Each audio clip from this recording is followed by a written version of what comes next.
Hey y'all, I'm Jay. I'm a designer and I've been using Framer since 2014. That's back before there was any documentation. It's back before Framer Studio even existed. It's back when if you wanted to look at a prototype on your phone, you just have to go build your own mobile browser. Those were dark days, man.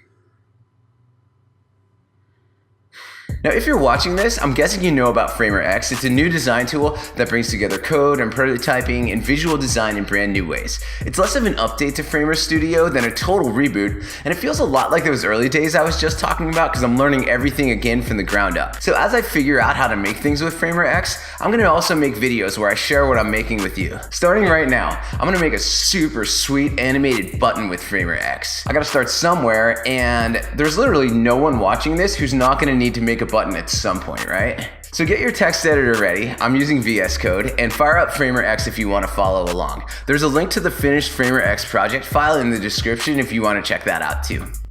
I'm gonna start with an empty frame. I'll pick the iPhone 8, but it really doesn't matter. This is just a place where my button's gonna live for this. It's gonna be a basic button, just a basic blue button with some text inside. And maybe I'll give it a little border radius, maybe a little drop shadow, but all in all, still pretty basic. And I know just a moment ago I called it, I think, a super sweet button that we were making, but I might have oversold it just a little since right now it's just a blue button. But to make it a little sweeter, we're gonna use code overrides to make it respond to touch events so that our UI gives you some feedback that something's actually happening. Code overrides are functions. They're snippets of code that you can attach to any frame on your Framer X canvas.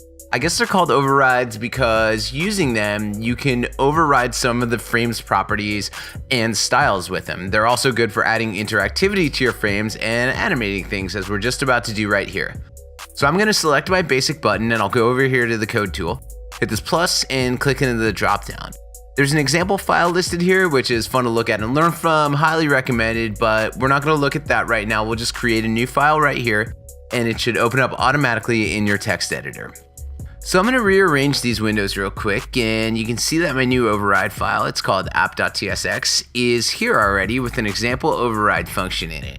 You can see the function here is called scale, and just to show you how this works, I'll pop back over to Framer X, and I'll see that scale's available for me in this override dropdown in the code tool. So just for fun, I'll add this scale override to my button by selecting it from this dropdown. And let's see what that did. I'm gonna open up the preview window and I'll click on the button and whoa, that's pretty aggressive. The button is definitely no longer basic. So we're gonna make this our own, and let's think for a second what I want this button to do first. I want it to respond to touch events so that my interface feels snappy and responsive. I want it to scale down a bit and darken in color when I hold it down, and animate back to its original state when it's released. So let's take one more look at this sample override. It handles a tap event to produce that animation we just saw with this on-tap event handler. I'm gonna do something similar with the override function that I'm about to write, but instead of on tap, I'm gonna care about on tap start and on tap end. So the first thing I'm gonna do, I'm gonna take this code and wipe it out, just leaving this first line that imports all the things that I'm gonna need anyway. I'll start by adding a new override function called, we can call it button, and we'll deal with scaling the button up and down first and then changing its color second. I guess I just deleted the data object a second ago to make a point, but I am actually gonna need a data object. The data object's a special object type that Framer gives us so we can store values that we wanna use to update our interface. I'm gonna put a value in here for my button scale. I'll just call it scale, and I'm gonna want it to be 1 by default, but I'm gonna make this an animatable value of 1, and animatable is another Framer thing that marks this as a value that's gonna change over time with an animation. So in this button function, let's set the scale value to data.scale right here in this return statement. So as data.scale changes, the button scale is gonna change with it.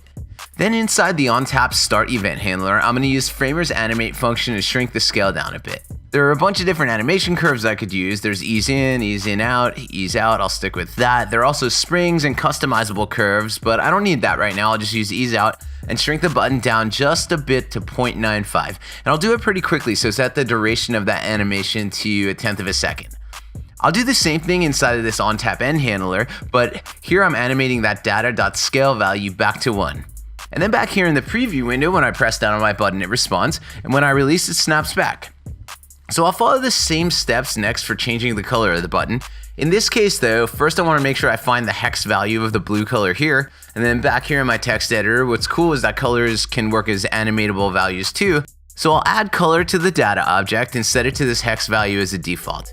I'll also get the hex value of a slightly darker blue, and this is what I want the button to change to when it's being held down. It's the same exact process that we just went through for scale really. First, set the background property in this return statement to data.color. Then inside of the OnTap start handler, we'll call animate again. This time we're changing data.color to the darker blue hex value we just grabbed, and we'll use the same timing, the same curve as before. And finally, we'll do the same in OnTap end, this time animating back to the original default hex value of the button. Back here one more time to the preview window, and it looks like our button's in business and it's a basic button no more. These code overrides, like what I just built, these are how I've been dealing with animations and basic interactivity in Framer X. It took me a little bit of practice to understand how the model's different than Framer Studio, in that I'm not animating objects directly anymore. Instead, I'm animating these properties in a data object and then applying them back to things using these code override functions. Thanks so much for watching, and please check back for more of these videos where I'll share more practical things to make with Framer X, and I promise it won't all be buttons. I'll see you next time.